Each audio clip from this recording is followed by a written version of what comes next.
this episode of Anyplace Wild, Annie Getchell takes a backcountry ski trip in California's Lost Sierra. A magical tour through a pristine wilderness, it's a journey of discovery as we uncover a heritage of skiing that dates back to the gold rush. Gears to your march. Get set. The gold miners staged races on huge longboard skis, and we say, long live longboards.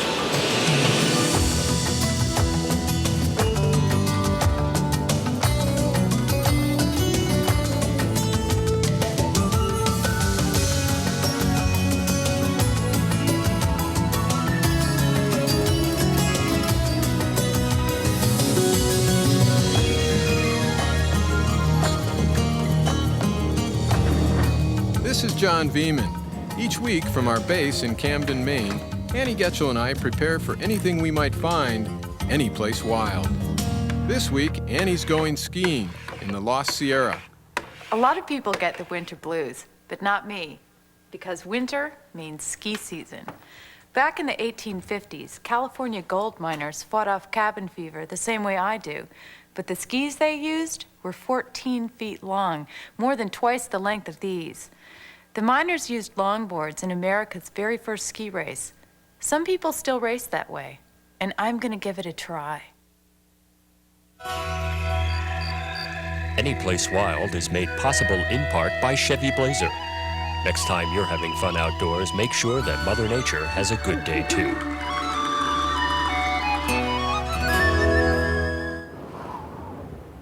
And by Low Alpine. 30 years of innovation in backpacks and apparel. Low Alpine. And LL Bean, providing sporting gear and apparel for people who love the outdoors for over 80 years.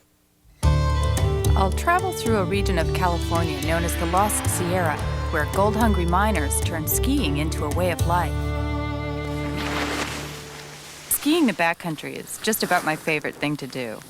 Carving my skis into untracked snow. And a 40-pound backpack always adds interest.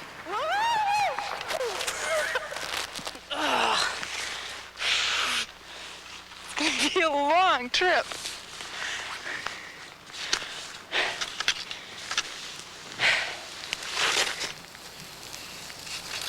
I'll meet my traveling companions at an abandoned mining cabin in a place called Onion Valley.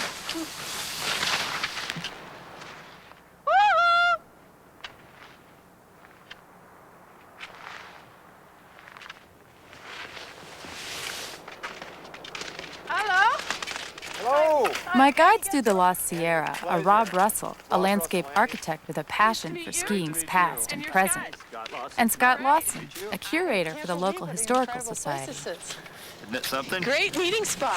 Welcome to the Rats Hotel. So we're off to the races. When you meet another skier in the backcountry, there's instant camaraderie. You know you share the reward of the hard work it took to get you there. 100 years ago, this basin was filled with scores of houses and 13 hotels. Onion Valley was just one of dozens of mining camps in the Lost Sierra, bustling with people lured by the smell of gold. Scott Lawson's great-grandparents were among them. So did your family come out here to mine? Yeah, my mom's side of my family came from Switzerland. They came here in the 1850s to mine and then ended up having ranches and farms back in the 1850s. They called it the Great California Lottery. It was a game of chance in essence, and most of them were young men, so they were willing to take the chance. In 1849, nuggets found at a sawmill near Sacramento triggered the frenzy we now know as the California Gold Rush. 200,000 fortune seekers flooded the brand new state. They panned every stream in the Sierra, mostly to no avail. Once they lived in California for a while, they really didn't want to go back. There was an excitement to it and a kind of freedom that they weren't used to back in the East. And so a lot of them stayed out here to Make their lives, start businesses, have ranches and farms. And now you're here checking out the goats. Yeah, so to speak. Our ski tour will take us through the mountains of Plumas National Forest, following a route once used by miners to reach the crown of the Lost Sierra, Eureka Peak. Eureka Peak is the site of one of America's earliest ski races, when miners raced on 14-foot longboard skis. 150 years later, I'm on my way to try longboards out for myself in a revival race held once again at Eureka Peak. Just out of Onion Valley, we begin the climb to Bunker Hill Ridge, a steep ascent that will take at least an hour. To tackle the incline, we've put climbing skins on the bottoms of our skis. Their furry fabric grips the snow so we can ski uphill.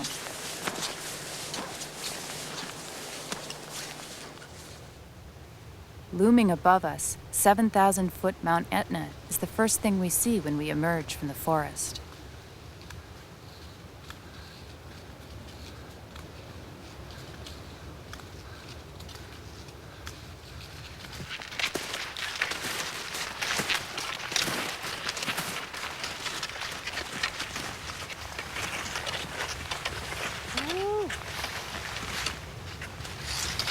Some country. Yeah, it's nice views from here, huh? This country is called the Lost Sierra, and you can kind of see why. It's pretty remote up in here. I think that peak out there was named after Scott. It's called Blue Nose.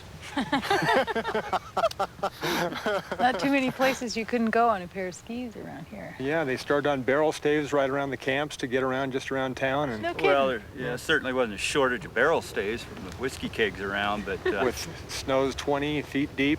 So you use skis to communicate and visit, and get to Right, town? yeah. They could move around from mining camp to mining camp, and with those skis, they were able to do it. In the Lost Sierra, every miner 49er and his daughter Clementine became a skier as a way to endure the long, blizzard-filled winters. Back then, they called skis snowshoes, and it seems everyone had a pair, even the kids.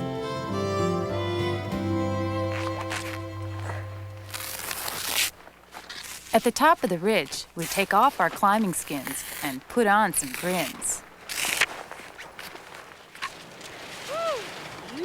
From here to our campsite, it's a sublime traverse along the ridgetops. Well, we earned our turn now. Not my forte. Woo!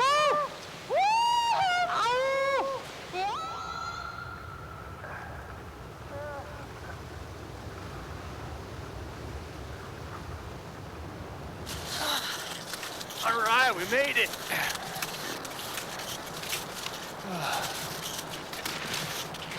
Moonrise? Moonrise over the mountains. Oh. That feels all right. Exhausted.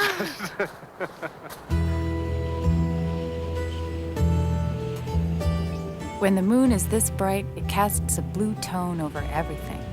You can even see between the shadows of trees.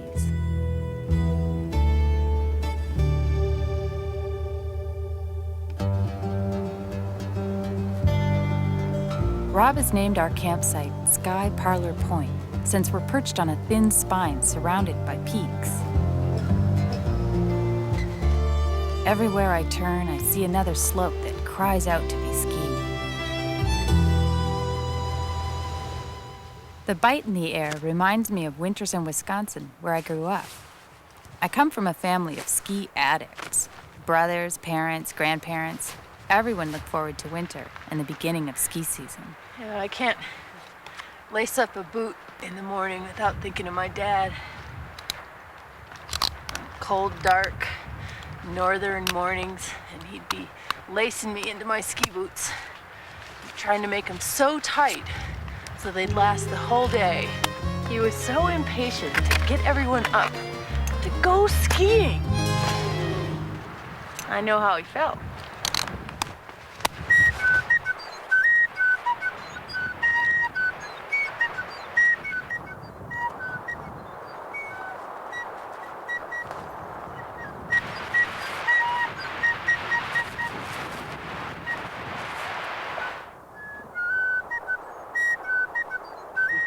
Oh, Good morning, gentlemen. General's Buenos up dias. early. Good morning. Get up! Eggs over easy, please. Let's go skiing. The best part of winter camping, skiing out your back door.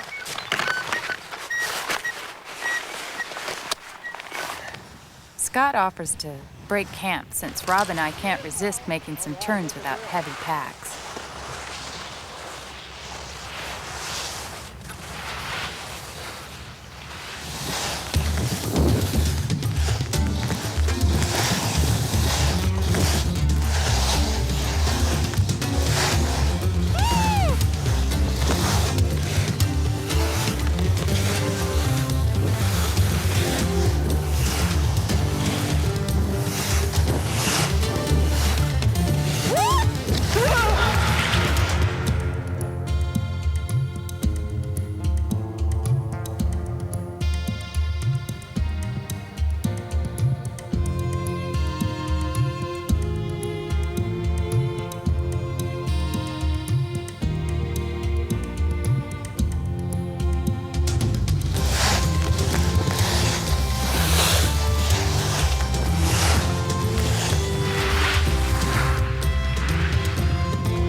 Well, I don't care how long it is back to camp. It was totally worth it. What are we to start today? Playtime's over, but now I have race fever. Time to get back on the trail and head toward Nelson Creek. Oh, my darling. Oh, My darling. Oh, my darling Clementine. We were lost and gone forever. Dreadful sorry, Clementine. So what is the status of these woods? I mean, are we skiing over private mining company land, or is it public land? It's national forest. It's always belonged to the federal government. They have a multiple use concept where you can have mining, logging, hunting, hiking, and skiing. We stopped for lunch beside Nelson Creek. Hard to believe this pristine-looking stream was once swarming with 49ers. So 100 years ago, would there have been miners panning for gold down that stream? Yeah, 100 years ago, there were a lot of miners right in here. This was like a mining camp called Head of Nelson, and there were miners all up and down the creek, digging out the gold from all the gravel along the creek beds. Panning was a tedious process. Endless squatting in frigid water, methodically sifting mud, sand, and gravel, praying that flecks of gold would appear, which miners called striking pay dirt. Gold rush jargon peppers our speech even today, with expressions like to stake a claim or I hope it pans out.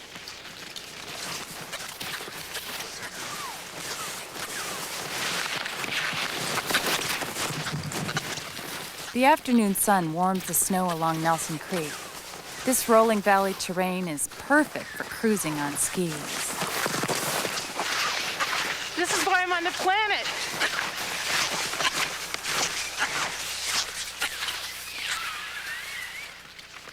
Oh, my darling. We camp at the edge of a gentle meadow beneath the icy walls of Gibraltar Peak, a rock face as imposing as its namesake. You don't have to have dinner, you can just feed on the view. Well, you might. Yeah. I want curry chicken. Yeah, you want my dinner? Get it.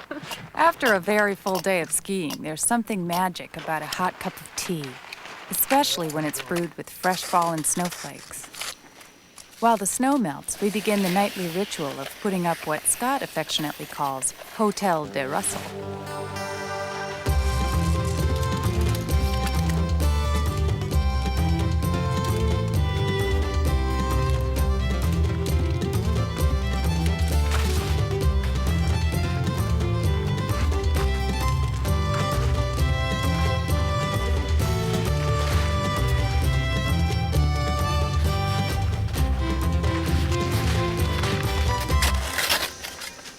The architecture of winter camping is rather refined. You can dig and sculpt quite an abode, including a sunken entryway to keep snow out of the tent. Home sweet home.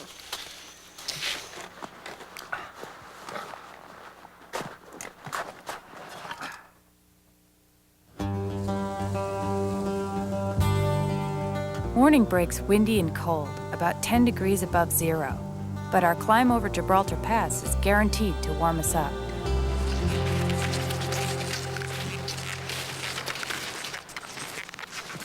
We start our 1,000-foot ascent, energized by the sight of Gibraltar Peak. On steeper slopes, we sidestep our way, a technique made easier by our metal-edged skis. That's an advantage the longboarders could only dream about. So if we sidestep up, I'm going to sidestep kind of up this side. yeah, this thing, and then when we get to a reasonable line, then just do a slow climbing traverse up to about that tree right over in there.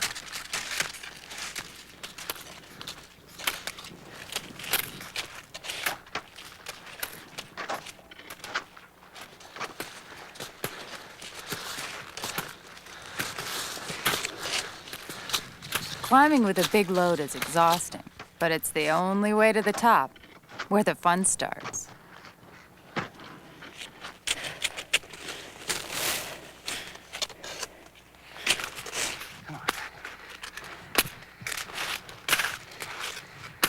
Oh!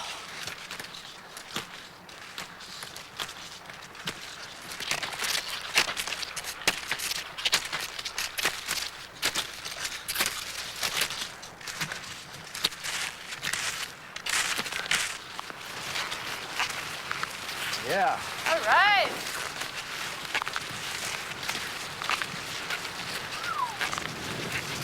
Man, look at that. Beautiful. Yeah, looking all the way down towards Lake Tahoe from here. Beautiful view. And Annie, that's Sierra Buttes out there, that real jagged, beautiful one. That's pretty much the southern extent of the Lost Sierra. So the way to the races. I was hoping you knew. Over that ridge and down Jameson Creek Canyon to Johnsville and Eureka Peak. So would those miner guys, would they have made a trip like this to get over to the race? Oh, yeah. When you figure the miners made maybe $3 a day, and by going to the races, they could stand to make maybe $50 to $500 or so. It's a pretty good chunk of change, even by today's standard. Now I guess all you get at the race is a t-shirt.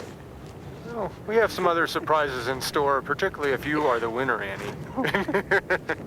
Like I have to buy everybody a beer or something like that. Yeah. Shall we? Yeah. The only thing missing from those slopes is our tracks.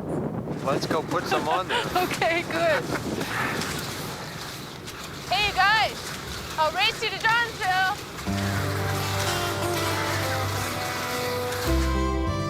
Truth be told, snowshoe races were a good excuse for miners to do what they did best, drink and gamble. The races were more social events than athletic contests. Crowds gathered from miles around to cheer on their favorites.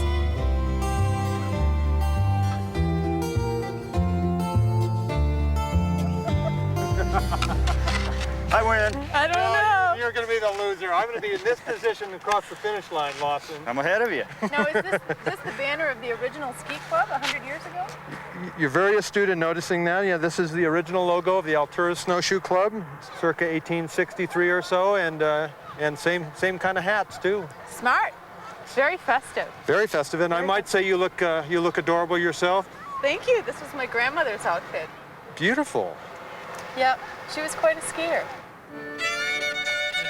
In 1993, Rob, Scott, and other ski buffs revived the tradition of longboard races, even down to crafting their own skis.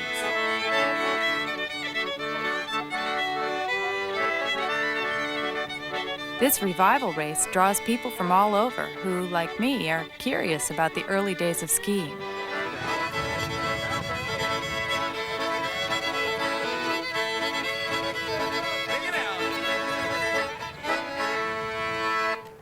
These are my longboards. I'm 5'2", and they're 12 feet long. They don't have edges, but they do have these kind of simple bindings. I put my boot in, lace them up snug, and push off with my pole.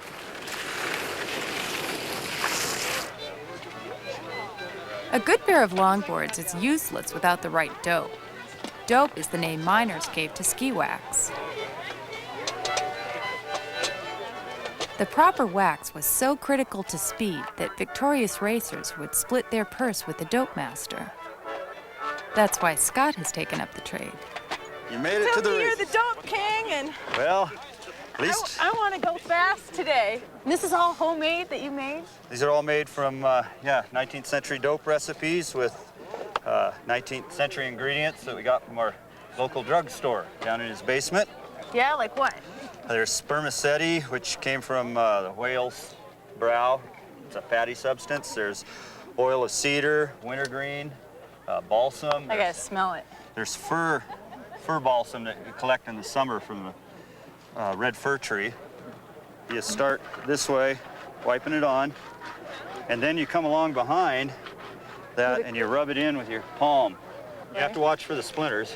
So you always rub this way. Oh, okay. Yeah. With the green. Always, yeah.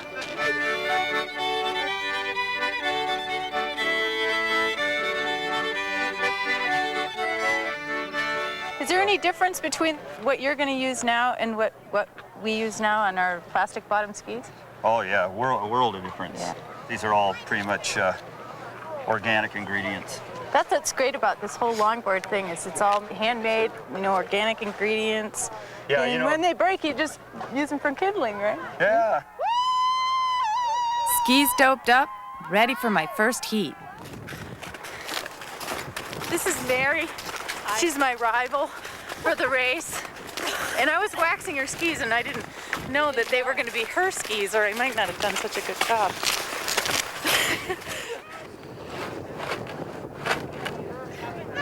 Good luck, Mary. Good luck. Skiers to your marks. Get set.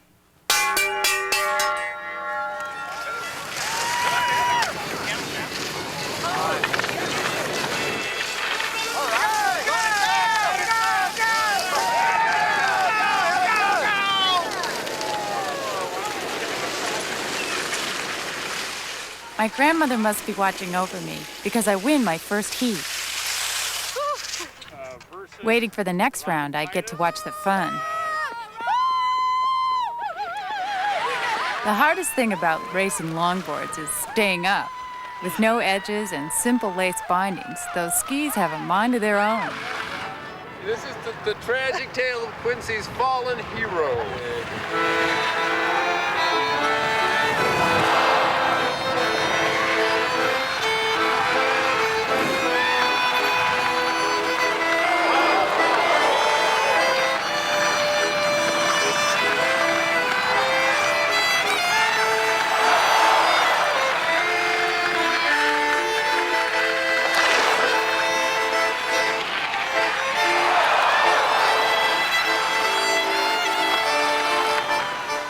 In my next contest, my rival and I end up at cross purposes.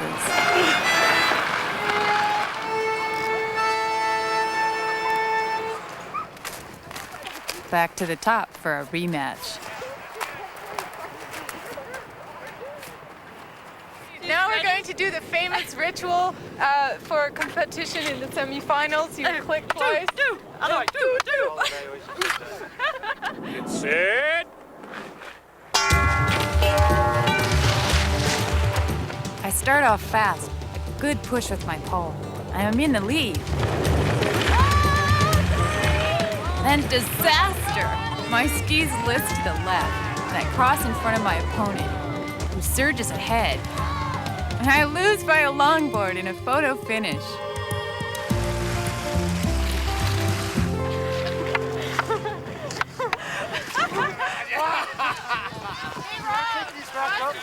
Hey, thanks, Andy. Yeah, well, that's only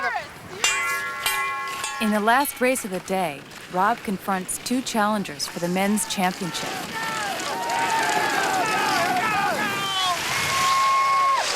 Rob wins the men's division. And I take third in the women's.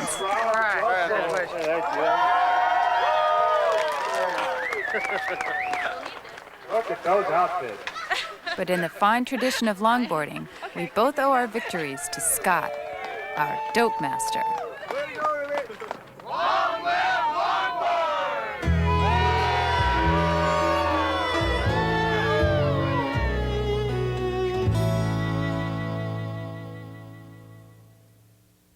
To learn more about Anyplace Wild and the great outdoors, check out PBS online at www.pbs.org.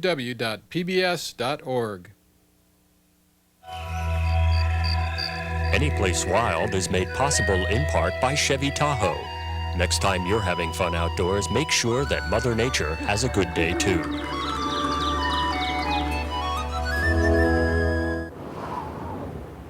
And by Low Alpine. 30 years of innovation in backpacks and apparel. Low Alpine.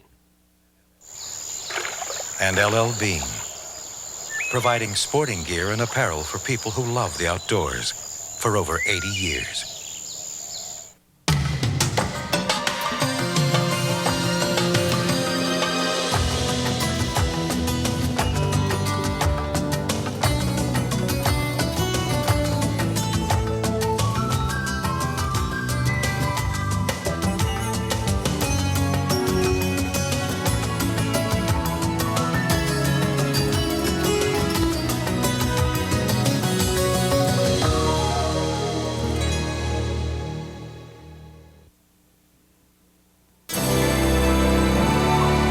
This is PBS.